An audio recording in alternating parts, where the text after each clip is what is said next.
Сәлеметсіңдер ме оқушылар? Біз өткен сабақты одан әрі жалғастыратын боламыз. Нөмірі 2-ші сабақ қиял адамға тән қасиет. Оқу мақсаты мәтін мазмұнын түсінуге, нақты ақпараттарды анықтауға бағытталған сұрақтар құрастыру. Адамдардың қиялдауына тән кейбір ерекшеліктер бар. Әр адамның қиял ерекшеліктері оның жеке қызығушылығы мен қасиеттеріне, алдына қойған мақсатына байланысты болады.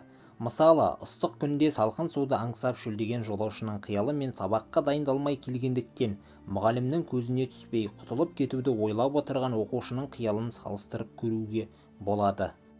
Қиялдың әртүрлі болуы адамның жас және дара ерекшеліктеріне де, білім тәжірибесіне де байланысты. Мәселен, көргені де, түйгені де көп, өмір тәжірибесі мол білімді ересек адамның қиялы мен енді ғана айналасына көз салып, дүниені тануға ұмтылған жасөспірімнің қиялын салыстырып бағалауға болмайды. Қиял адамның өскен ортасына, ұлттық ерекшелігіне, табиғат, жер-су қоршауына байланысты да көрініп отырады. Жаратылыстың құшағында деп жазады Мағжан Жұмабаев.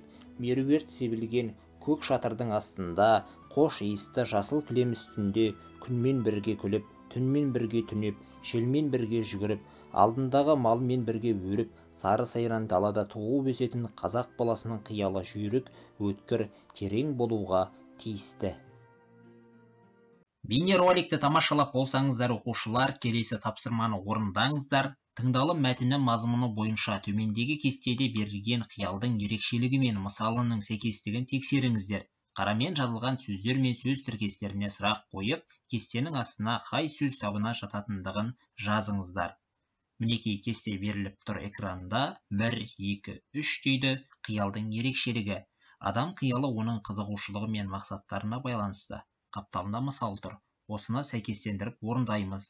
Және қарамен белгіленген сөздерді қиялы, сары сайран, жүйрік, өткір, жас, дара, ұлттық, табиғатқа, ересек, жасөспірімнің деген сөздердің қай сөз табына жататындығын табамыз. Алдыңғы тапсырманы орындап болсаңыздар оқушылар, оқу тапсырмасына құлақ түріңіздер.